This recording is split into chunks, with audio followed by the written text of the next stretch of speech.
Ladies and gentlemen, boys and girls, marks of all ages, welcome back to the Wrestle WreMarks. As always, I'm your host, Chris. And I'm Pat. And you already know what time it is. It's time. It's Newswire time. And we start things off with a major real-world story connected to wrestling.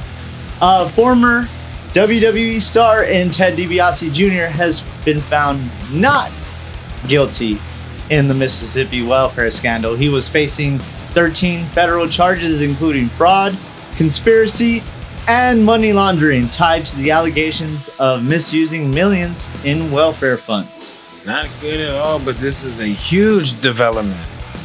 It really is, and prosecutors claim that he received over $2 million through contracts for services that were never actually provided. But in the end, the jury cleared him. Meanwhile, others involved already pled guilty, so the story is still messy. Very messy indeed, and it's not completely over either. So there's also civil lawsuits still ongoing. So this is going to continue to develop. Indeed. Yep. Indeed. And from there, let's talk about Brock Lesnar, and this might be probably the most human thing we've ever heard from Brock. Lesnar said straight up the reason he came back to WWE was, quote, "I went back to work so I can feed my kids," end quote. Well, that's wild to hear from Brock, but I don't feel any sympathy towards what he said because he didn't give a damn about Heath Slater's kids. Poor Heath and his kids. Well, He's so got I guess, kids. Well, I guess He's Brock, got kids, guys. I guess Brock cares that he has kids now. now he does, right? Yeah. I mean, those kids are... Well, maybe he don't give a damn about his kids, but he gives a damn about his kids. His kids. Yeah. Brock's kids. I get where he's coming from. That bill has to be high with all that red meat they be eating in that household, because you know all them kids are stocky just like Brock. Yeah, I got all types of tomahawks, elk tomahawks, steaks bear. we don't even know about. Dude. They got Omaha steaks in their backyard. He also opened up about a custody battle he had for his daughter during his early time in WWE, where he dealt with lawsuits, financial stress, and even getting cut from the NFL, because this was when he left WWE. He was getting sued by Vince McMahon in the process for the non-compete, and he was dealing with a lot going on there, including trying to get custody of his daughter. But you don't tell Brock Lesnar what to do. But this does add a whole new layer to his WrestleMania match coming up soon. Yeah, and since he's back now, they also said that this won't be long term. This is more than likely going to be short term, with rumors pointing towards a possible retirement as soon as SummerSlam. So we'll have to wait and see if that's Oba that takes him out, or possibly the career killer, Gunther. Well, card's subject to change, but it looks like for right now, it's focus on Oba.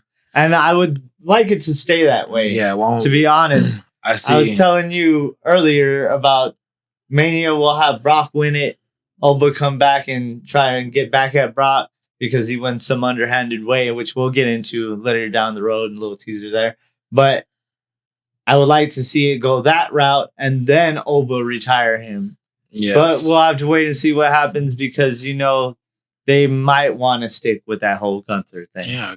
Card subject to change. Take it with a grain of salt. Yep. That right there. Now, let's get into some AEW stuff as we shift over, because there's a lot going on behind the scenes. Yep. We have to start with, what was the biggest one? Ronda Rousey. The Rowdy one.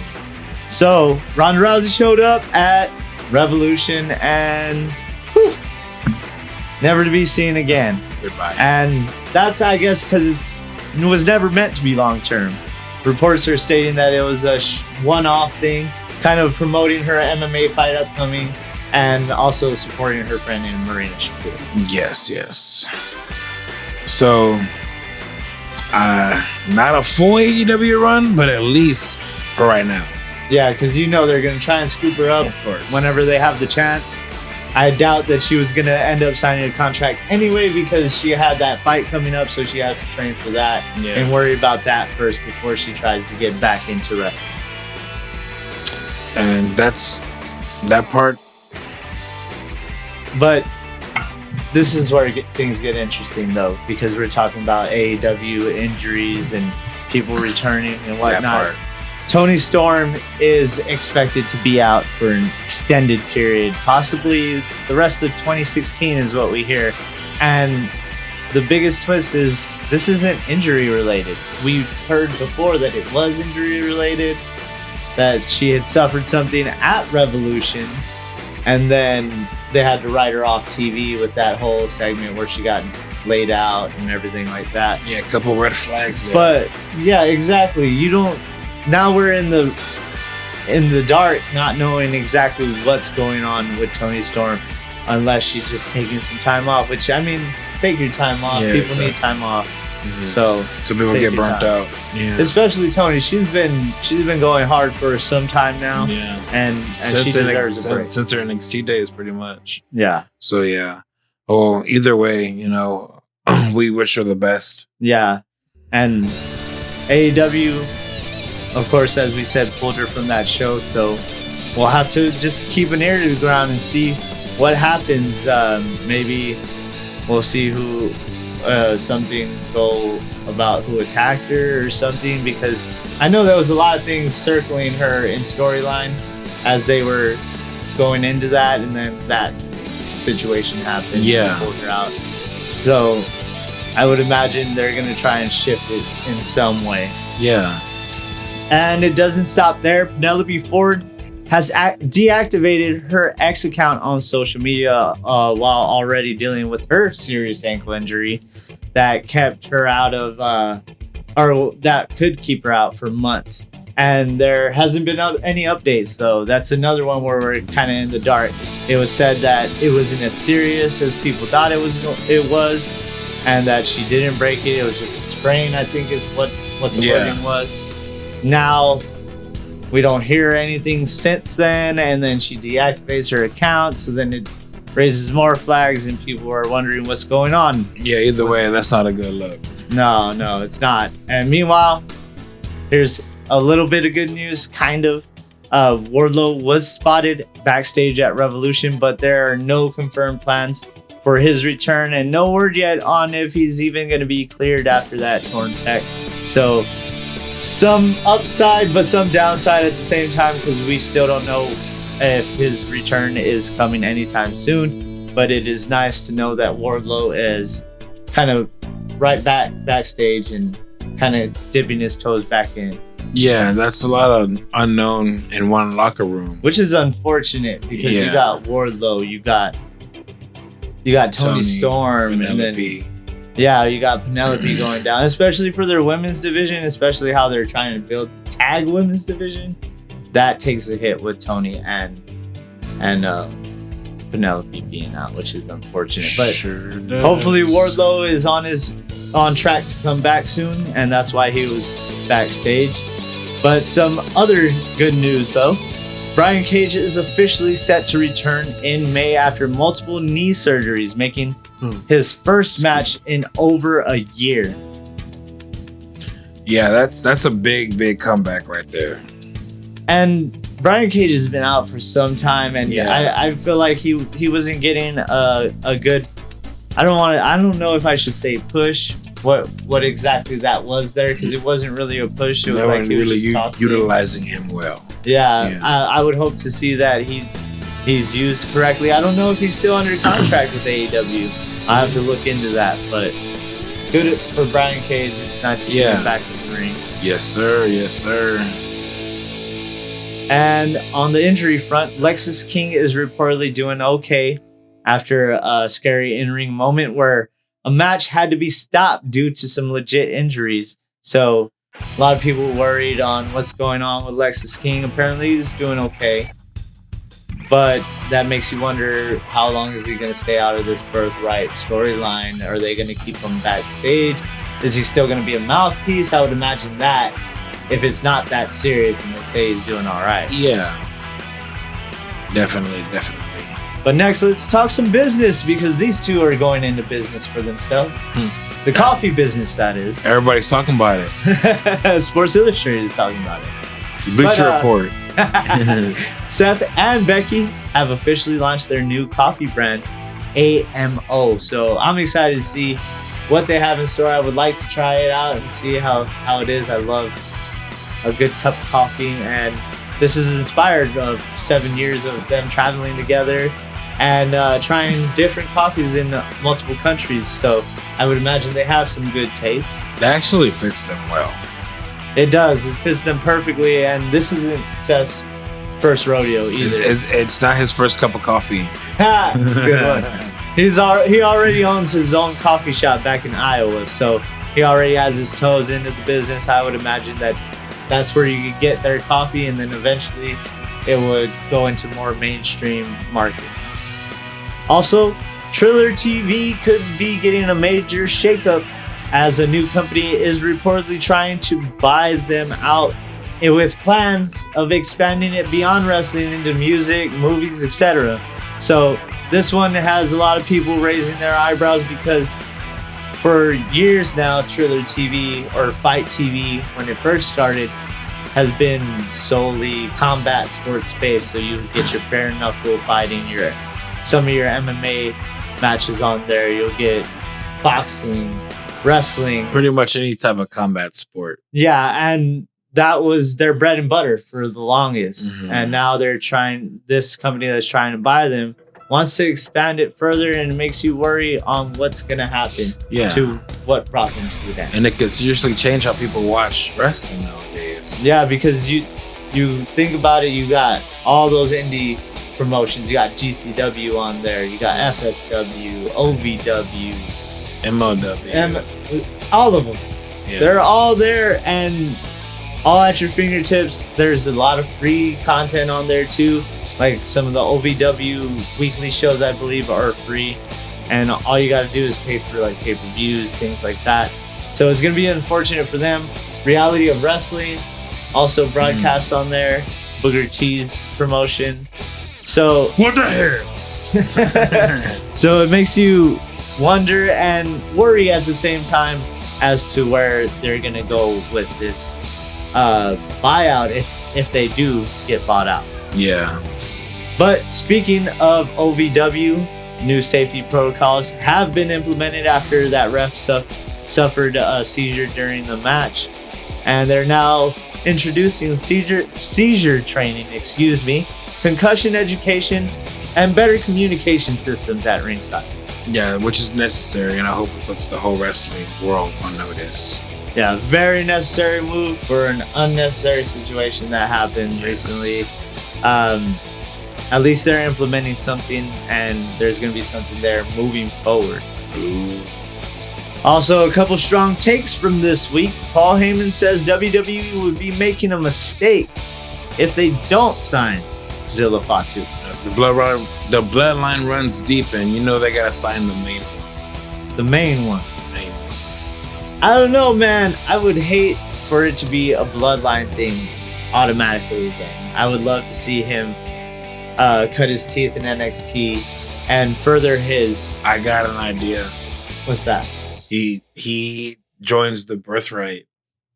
There we go. See, that's a good one. The son of Umanga. And Armando Estrada better be there. Yeah. Umanga.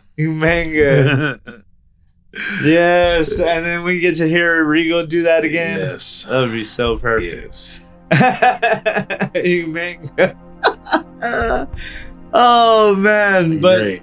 Yeah, like I said, I would like to see him cut his teeth in NXT and further his craft and better his craft there before he goes to the main roster a la Solo Sikoa. Mm-hmm. So we'll have to wait and see where that goes if that does end up happening. Yeah.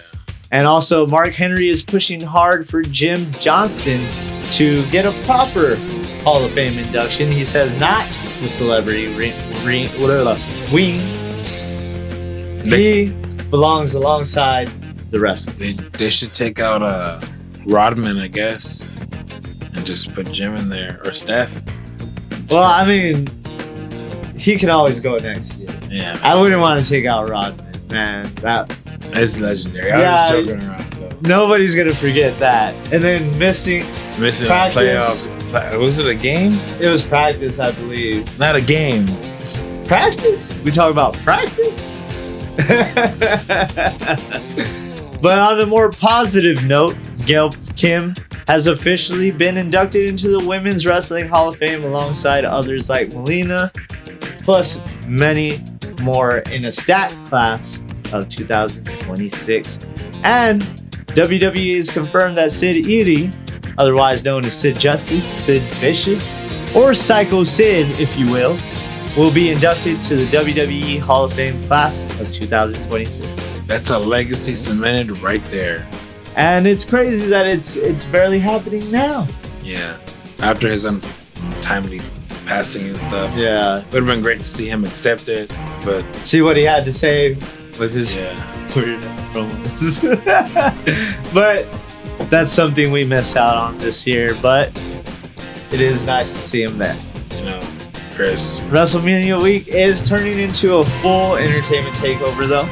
WWE is bringing Tony Hinchcliffe's Kill Tony to Vegas, and it'll be after night one of WrestleMania. It's going to feature WWE stars, comedians, and even fan performers getting roasted live. Yeah, it's unfortunate. I mean, the crowd's going to be dope. It's going to be ruthless, but I want to watch this. I like crude wrestling jokes, like, you know. I get you, but this also gives people more of a reason to show up. Yeah, so it's like a once in a lifetime type thing that nobody else is going to get to see but you. Yeah, true. And surprised no they got to sell it that way to just keep selling tickets. Surprised nobody recorded anything, because I even tried to look the last time. Oh, the last one, yeah. Yeah, nothing.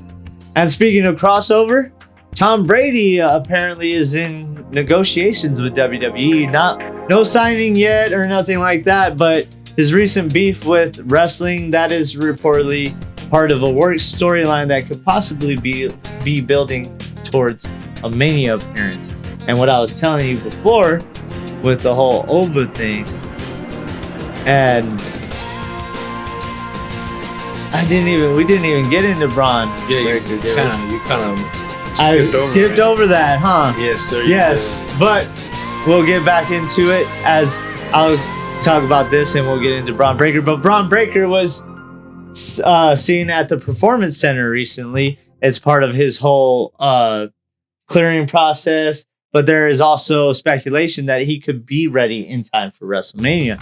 So with the Logan Paul thing and the Tom Brady thing, and then the Braun Breaker thing, the Vision thing, Paul Heyman, Brock. Come on. Tom Brady's the GOAT. It's not what I was getting there. But I just gotta put that in there. But Logan Paul, you better watch out. You know, Logan's gonna try and interfere. Try. And Tom Brady's gonna take him out at ringside as Tom Brady is in the front row. He's gonna get jumped by him and Pat McAfee. Boom, that happens. Chaos ensues. Oba almost wins, but then out comes Braun Breaker. Breaker takes him out with the spear. Brock hits the F5 and finishes them off. Now we build towards Tom Brady and Logan Paul at WrestleMania. SummerSlam or WrestleMania? Or SummerSlam. SummerSlam. Yeah. I got you. But yeah, there's no signing yet, but I'm sure we'll hear something soon if that is the case. Yeah. Now some quick hits in the ring as we get into Charlie Dempsey and Timothy Thatcher, who are slotted to go against each other in Bloodsport during WrestleMania weekend. No ropes, just full-on hard-hitting and heavy submissions. Looking forward to that. So I'm excited to see what they have with Thatcher and Dempsey. They're two of my favorite shoot guys. So it's going to be interesting to see where they take that. And with the Birthright, you think the Birthright's going to be there? I would assume so, right? So that could also play into factor there. But if you want to catch Bloodsport, you could always catch it on Triller TV. Or for now, catch it on Triller TV. Excuse me. And if you want to see it in person, I'd suggest you go check it out. It's something to behold, and I wouldn't be surprised if more WWE talent get added to that. Also, Thunder Rosa recently revealed that WWE once offered her a referee role back in 2019 before her AEW rise, which is crazy to think about. They were offering to give her $60K and she was already struggling. So she was thinking $60K a year. Perfect. You know, I'm already grinding it out. I need some money. And I guess eventually things just fell through, unfortunately. And well, maybe not too unfortunate for her, because then she made it to AEW. She became champ. And we would have never had her run, which was probably one of my favorite runs as women's champ, was Thunder Rosa. Imagine that big what if moment in the multiverse of timelines and madness. She would have been in the same boat as Ref Jess, where she's trying to jump back into it. Yeah. Which we haven't seen much of her jumping back into it again, which is unfortunate for her. Hopefully her and Becky figure something out. Yeah, they can. They can. And we'll close it here. There's ongoing plans for a women's tag team title match at WrestleMania, possibly a fatal four-way involving multiple teams, but nothing is officially locked in, which we've been speculating this one for quite some time now. A long time. Meaning any TLC? Yeah, we've been saying that. We better get one. Well, I don't know if they have enough build-up for that right now. We'll see. We'll probably give us a ladder. We'll see if we get a TLC. Yeah. But, you know, card always subject to change. And that's the road to WrestleMania in a nutshell. That was your newswire for this week. So let us know what you think about all these stories. And we'll be right back with more Wrestle WreMarks. All right, let's talk about SmackDown. And Pat, this show was just pure chaos. At its finest, man. They just jumped off with everything. It was crazy. You know, you got T-bones, and I ain't talking about steaks. You know what I'm saying? Talking about steaks. You know, from the parking lot to the main event. What, NXT parking lot thought it was infamous, didn't they? Yep. They were like, hold my beer. Now the parking lot's the main event. All right. People were getting dropped, jumped, and damn near thrown off buildings. They really were. It looked like Godzilla versus King Kong, bro. But I'm not talking about like the new ones, because Bronson Reed and Braun Strowman was more like a new movie, like the new Godzilla movies, and this one kind of looked like the classics. The classics, yeah. We didn't even get a proper intro before things went left. Drew jumps Fatu in the parking lot after the T-bone. He pulls him right through the windshield and drives his head right into it. You know, Solo. Fatu's already all bloodied up. Things getting crazy. Yeah. My boy leaking. You know, refs are sprinting and Drew is out there talking about WrestleMania like he didn't just commit a felony. Dang, guess he ain't the only one now. Then Nick Aldis tries to shut it down. Drew threatens more chaos, and guess what? He delivers. Yes, he does. Fatu storms the ring later, bodies everybody, puts Drew through the announce table, and that's just our opening segment. Fatu!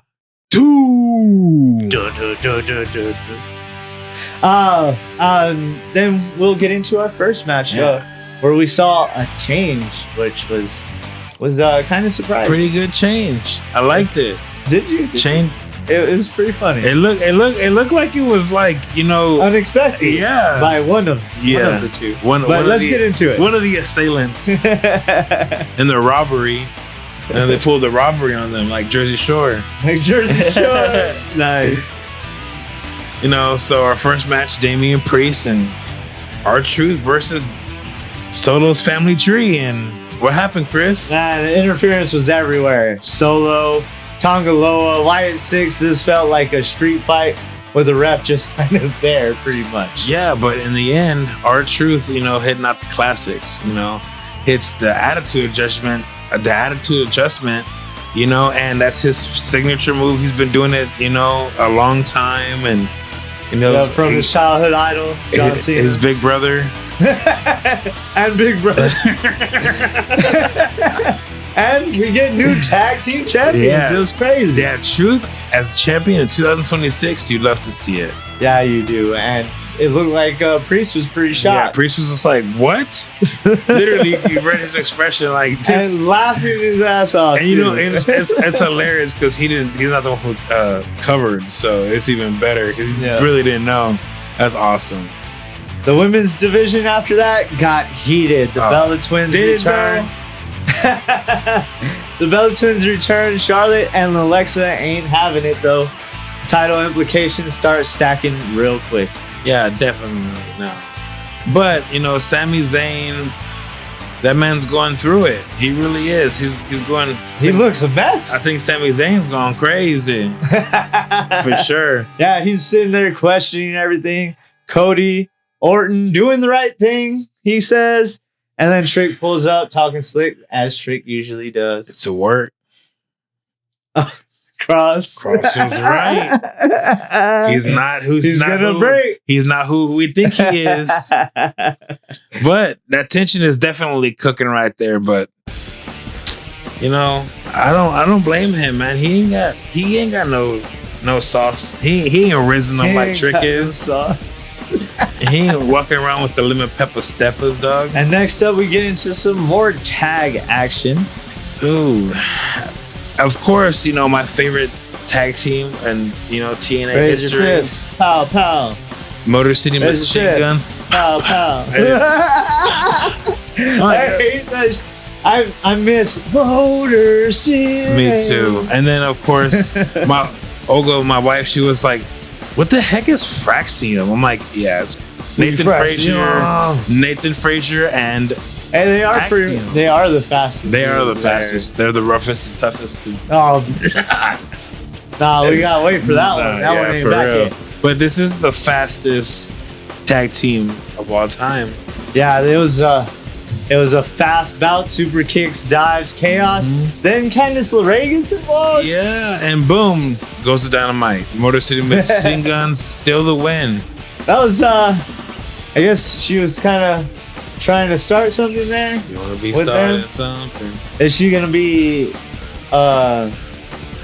manager to them and Johnny Gargano? Yeah, they're gonna like get on the same. Because page. Johnny got something coming to him too. We gotta talk we'll about get into that. Johnny Gargano over here wrestling like Wendy Chu and whatnot. He was committed to that drop. He was. But yeah, now Motor City Machine Guns look like things are on the up for them. Yeah. But they might be turning heel with Candice LeRae getting involved. Let them do it. Chris Sabin didn't see it, but Alex Shelley sure did. Yeah. So maybe a rift between them two. Now, Pat, we gotta talk about Rando Keith Orton. Ooh. This man sat in the ring, talked about legacy, hearing voices, embracing the Viper again. He was singing the song. He was like, I just saw him. I got flashbacks of him kicking like innocent bystanders in the head, like Cena's daddy. Poor CM Punk couldn't even defend his title. Yeah, and you know, kissing Stephanie on the lips while her husband was handcuffed to the ropes. Like, come on, man. Oh man, that was good stuff. That was good stuff back then. Now, this wasn't just a promo. This was a warning shot. But gotta get him. Then we get into another match. Yeah, Sami Zayn versus Aleister Black. And Sami seemed to have it. At least it looked like it until Trick distracted him. And then I got a little bit of that Trick juice splashed on him, and then bam, Black Mask. Done. Finn. The end. Finito. Sami's spiral continues, so we'll have to see where he goes from there. Is he going to go to the dark side, or is he going to go to the mask side in Triple A? Oh, because I mean, Olay. He's generic. He is generic. Good one. Rhea Ripley next had a face-to-face with Jade Cargill. Was this really a face-to-face though? I mean, it kind of was. It was until it wasn't. Until it wasn't. From a distance, they were face. And Jade basically said, "I don't need this business." Yeah. Then we see Meechin and B-Fab pop up, and they jump Rhea Ripley. Yeah. What's going on there? What's going on? They've been beefing for like months, years. Exactly. I don't understand. Is it? I mean, honestly, I'm down for the faction, like her having lackeys like that, and it being those two, because they would be the perfect fit. Yeah. But you just like threw that away, and we're just like, oh, this is happening. Well, I mean, they were talking. She was talking to both of them in the back. That's true. That's true. I do remember that. But at the same time, it's like you gotta put something in there. Yeah. I was thinking this kind of reminds me of the baddies section in AEW. Okay. So I'm wondering if they're gonna try and implement that in some way. Maybe. I didn't mind that. It was just that the girls really didn't do much that were in the baddies section. Is Bow Wow gonna be their manager? Oh hell. So they end up leaving her laid out and made that statement. But Miz after that stays cursed. Danhausen offers to help him out, and he's like, all right, fine, then stay cursed. Yeah, stay cursed. And then all these and then the ladder almost falls on him because Miz is like, there's no such thing as curse, and moves out the way, falls in the ladder. And Grayson is there too, so is he cursed by association? Yeah. Well, he was pointed at. He sure was. Kofi made him take a bullet for him. A metaphorical bullet. And of course, Tama Tonga tells Solo to give the lantern back, and then he's starting to act like Roman. Yeah, he does. Because he says that's starting to create rifts in the bloodline, or the MFTs, I guess you will. Ooh. And so maybe the Wyatts has something to do with everybody's downfall. For the lantern, since he's part of the bloodline, everybody's cursed. Except Danhausen. I mean, because Danhausen, they can't get Danhausen. Well, he can reverse cursing. So the Wyatts I love that line that Miz said though before we get too far, where he called him wannabe Dracula or something like that, and he's like, who's Dracula? He's stupid. But let's get into our US title match. Yeah, this was a banger. Melo Hayes, Carmelo, the man who don't miss, and the Red Dragon, Ilya Dragunov. This was a banger. That match, now the pain was set to entertain on that one. Yes. Dragunov nearly killed this man. Torpedo Moscow bombs everything. But Melo ends up reversing a power bomb, rolling Dragunov up for the pin, and this one was fire start to finish, man. Yep. And then I'm really loving Carmelo Hayes' open challenges. Yeah. It's starting to become something I really look forward to on it's been having some bangers. And I saw someone say that they should give us a 2 out of 3 falls match at WrestleMania between Dragunov and Hayes. Oh, they just had they had at 3 stages of hell, so 2 out of 3 falls still. Yeah. And then we go from a big high to an extremely incredible low. Because this segment was wild in a different way, but it was only over because of one of the people in the ring. Jelly Roll and Kit Wilson got into like a slam poetry battle of some sorts. Yeah, I whatever. Kit just roasts Jelly Roll while Jelly sticks to the classic "your mom." Yeah, that's all he kept doing was doing the "your mom" jokes. Your mama. Or your mom said this. Or I had your mom last night. How old are you? I remember when I had my first beer, Jelly Roll. And let this man wrestle and then cut a weak promo. Get out of here. Then Kit just beats him down. As he should. Match set for next week though, so that's happening. Yeah, we'll have to wait and see if that ends up even being a match. I feel like it's just going to be something that pushes it to Mania. I don't have a problem with Jelly Roll at first, but now, you know what I see in Jelly Roll? He's toxic. Toxic. Next up, we had some women's tag title action.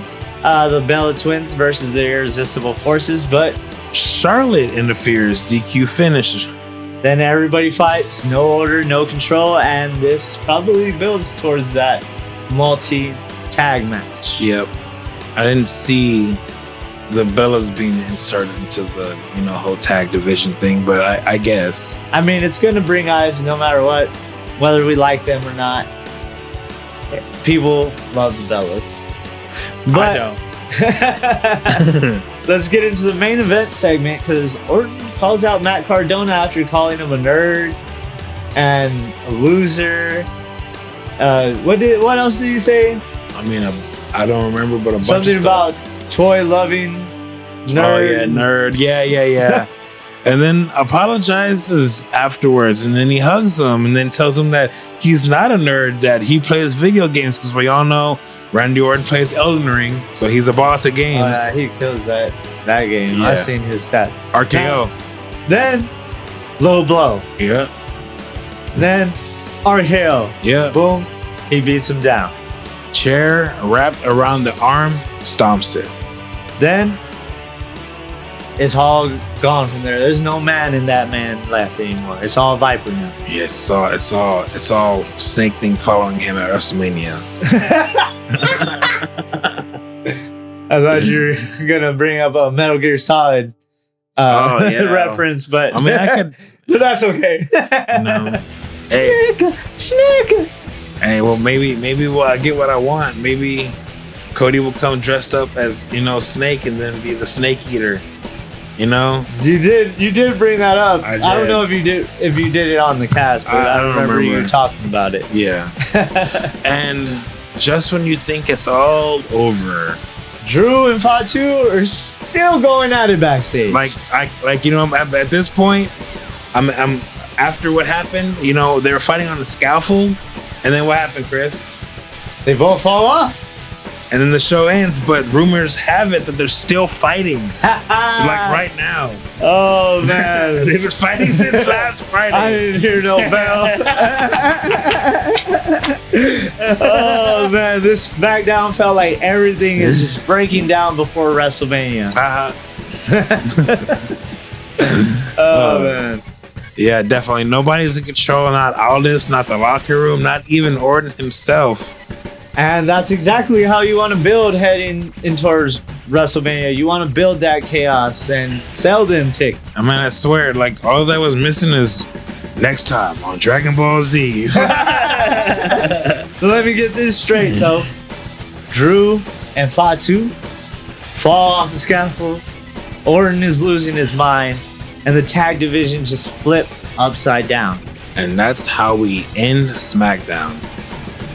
And because if you thought that was chaos, hold my beer. That's what Monday Night Raw said. Yes, it sure did. So let's get into that recap. And 316 Raw already done passed, so. So we don't need that beer right now. Yeah. So Raw kicks off with Paul Heyman doing what he does best. Running his mouth for Brock Lesnar. Talking about, quote, nobody can beat Brock, listing legends like it's a body count. That boy said, Dean Ambrose? Nah. What, Bobby Lashley? Nope. Bobby who? Booby. Booby room. Sorry. Anyway. What else? Who else? Then ain't no Beast Slayer. Obafemi.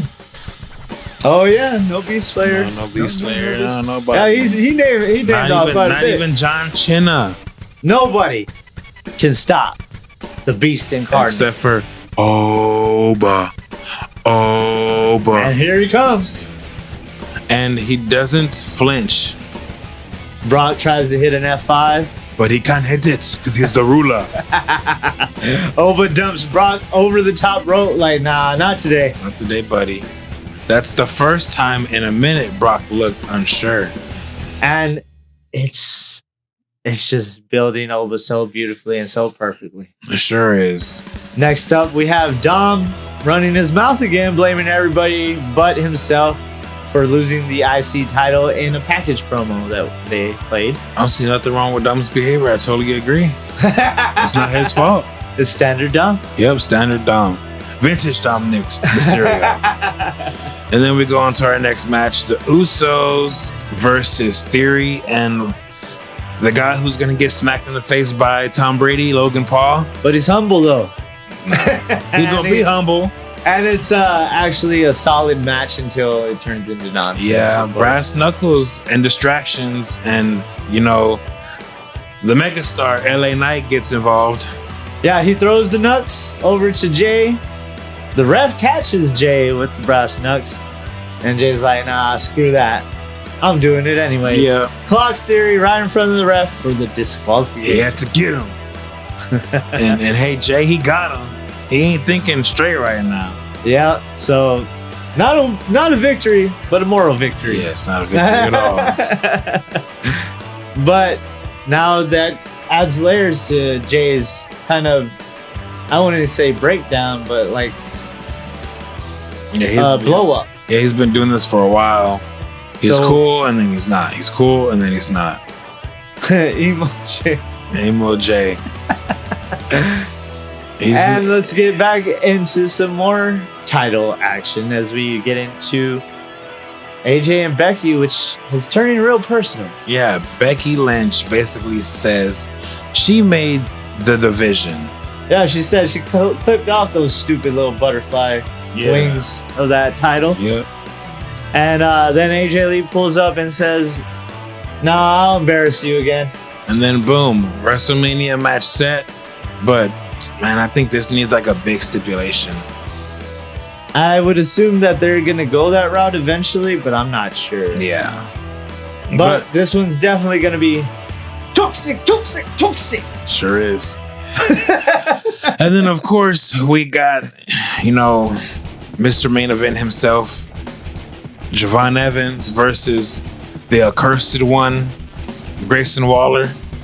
This one was a straight up showcase, and man, their styles mesh very well because, you know, Grayson Waller, although he's big, he can sell his butt off. Yeah, he can fly, he can do it all, man. So yeah, and it was nice to see them. And you know, surprise, you know, as soon as Javon gets in the ring, it starts and it ends with the OG cutter. It's like he's like Goldberg at this point.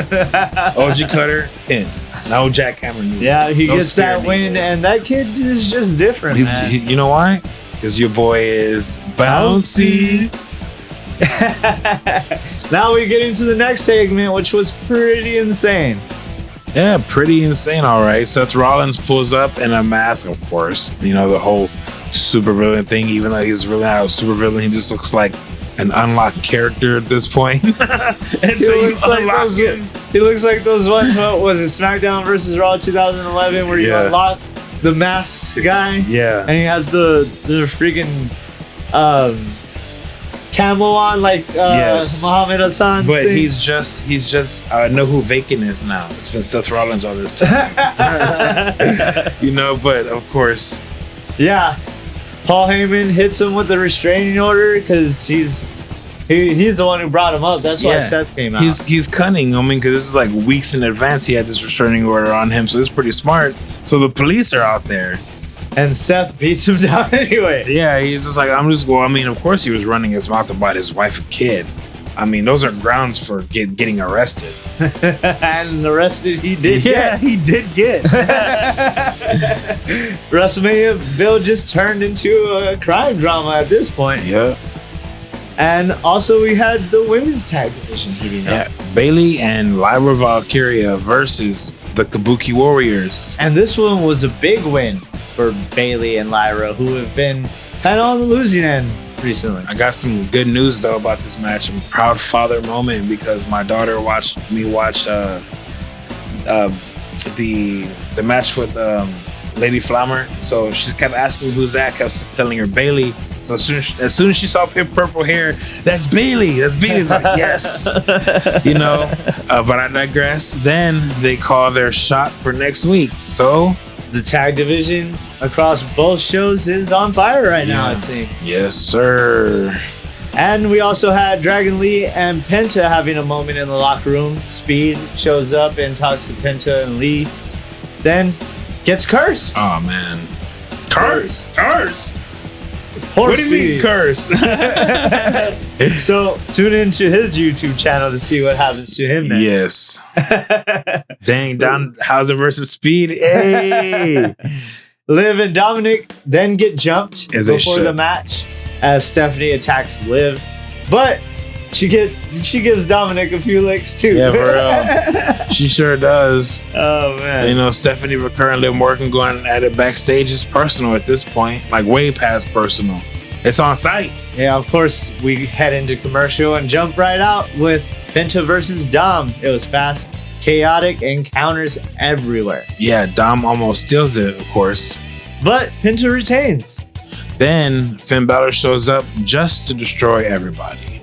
Yeah, he man, he took out JD hard. Yeah, I would too. I did everything for you. Then next up, we had our main segment with CM Punk coming out, Yeah, just to start cooking the entire bloodline. calling them out, saying that they can't do anything alone. Then Jey Uso pulls up ready to fight. Jimmy tries to calm him down. But you already know that ain't gonna happen. Then the tribal chief himself, Roman Reigns, finally shows up. And it goes immediately left. Yeah, Expeditiously. As T.I. would punches say. start flying. Punk drops Jay. Roman hits the Superman punch, then spears himself before telling him, Jay telling him, get him, Joe. So you know this is real. And then, when you think it's enough, Powerbomb through the table. I hear is fire. And of course, what is it Punk doing? this man is laughing right after. Psychotic. He's ego driven. He is. But let's get into our next segment. But SmackDown itself was chaos. Raw was escalation. Every storyline just leveled up heading into WrestleMania. Nobody's backing down. Nobody's thinking clearly. And at this point, It's not just about the matches. it's about who survives WrestleMania. Yeah, because all cards are on the table. All bets. Vegas jokes. Now, let's get into NXT as we normally close out the show. Let's recap real quick what happened before we get into NXT. Punk is sitting there laughing after getting driven through a table. Rollins got arrested. Brock Lesnar might just embed his match. Hey, Monday Night Raw was unhinged. Yeah, it was, but if you thought that was peak chaos of this week, NXT said, nah. We got something for that. and that they did. NXT kicks off with something already up. Robert Stone is backstage trying to run the show, and people are just getting laid out left and right. No explanations, just bodies. And just bombs being thrown, and thread runs all night. That thread runs all night long. First match is a straight up sleeper hit. Kendall Gray and Ren Sinclair versus Fatal Influence. Hard hitting, fast paced, and Sinclair was fighting from underneath the whole time. Then Gray locks in that armbar breaker. And next, tap out. Big win. And then the title picture explodes. Kendall Gray calls her shot for Stand and Deliver. Then Lola Vice steps in. Now we got Gray versus Lola next week. Winner faces JC Jane. Ooh, that's pressure.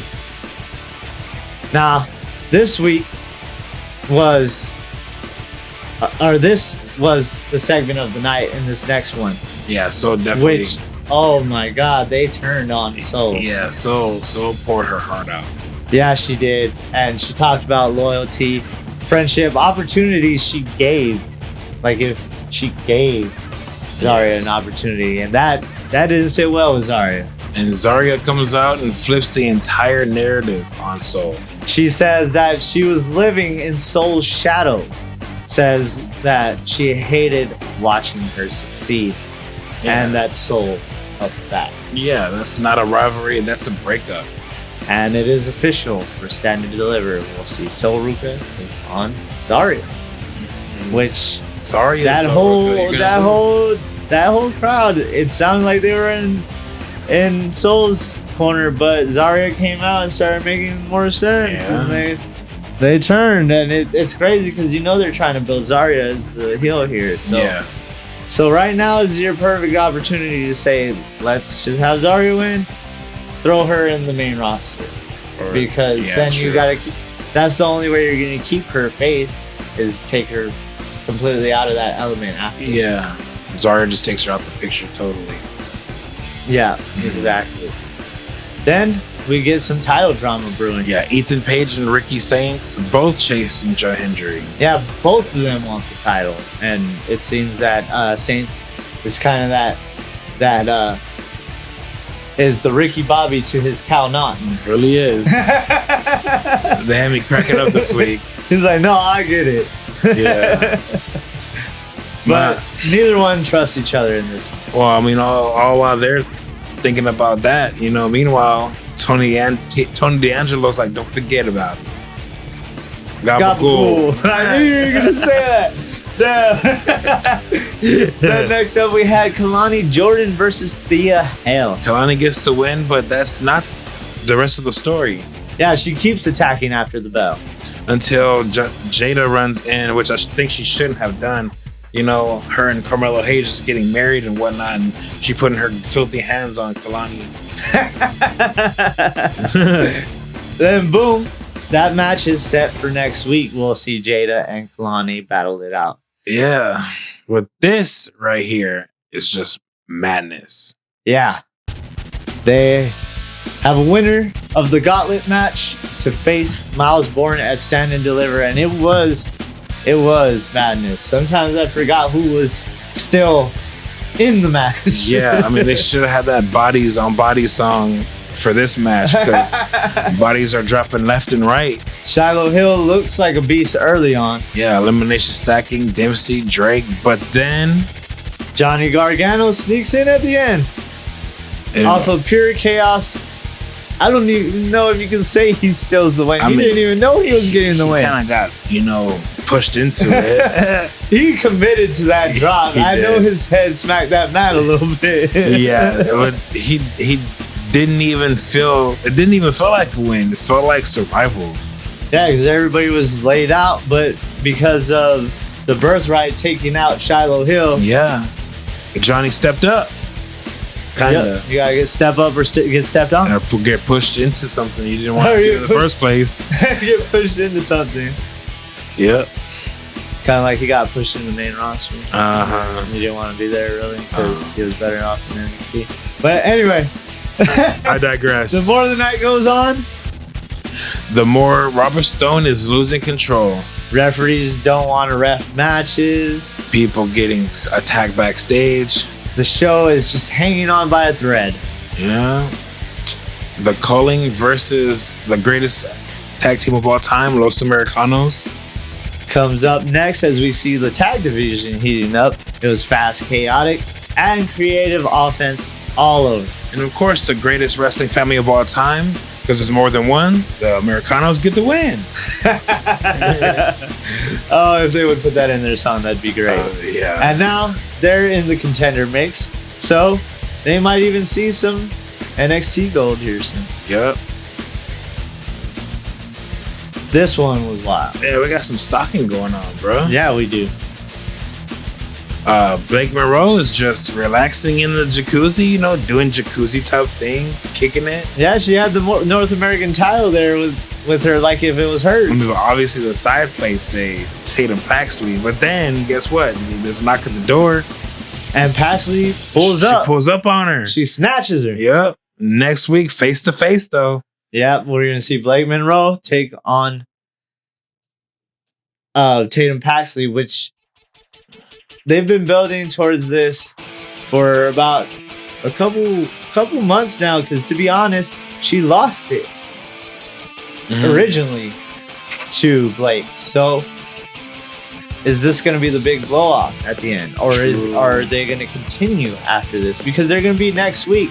It's not like it was or did it get set for Stand and Deliver? Because Stand and Deliver is next week. She said, "I'll see you next week." So it could have been Stand and Deliver, or it could have been yeah. See, that's why I was like, was it Stand and Deliver? Because I can't remember. I would assume this is a Stand and Deliver match. Yeah. Next up, we saw Ricky Saints versus Tony D'Angelo. Solid match until Ethan Page interferes. Of course, you get that DQ finish. Then chaos breaks out. Joe Hendry comes in and cleans house and stands all over everybody. Yeah. And the best part of that match was the... Oh, yeah, it was... Ethan was killing it. And then he did the... Yeah. That was great. So stupid. Oh, man, I popped so hard for that. You said it right. Dale, Dale and freaking Ricky Bobby right there, bro. It really is, man. Cal. Yeah, Cal Naughton. Cal Naughton Jr. And like that, Stand and Deliver's main event is locked in. That fatal 4-way for the NXT Championship.